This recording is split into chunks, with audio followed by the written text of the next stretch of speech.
Hi, I'm Rolando De Leon Viñas, and this is my video discussing how the quality of the products or services has personally affected us as a consumer. Ang produkto na nagbigay sa akin ng great satisfaction is a Nike brand. Sikat itong brand na ito, lalo na sa kanilang mga sapatos at iba pang mga gamit, mapa-outfit man o bags.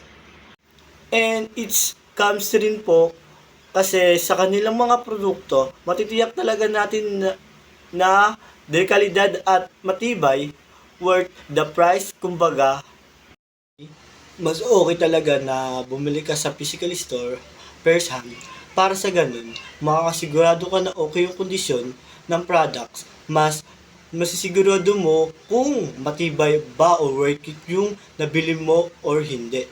Unlike kapag bumili ka sa online, may tendency na pangit yung quality at materials ng produkto na binili mo or worse, may scam ka pa. So, sayang naman yung pera na nilian mo sa produkto na yun. Kaya, mas piliin mo na bumili sa store na mismo, aasakusuhin ka pa kung ano ang hinahanap mo at maganda at makasigurado ka pang kalidad na bibilin mo. Kaya, tiyak na babalikan mo talaga ito.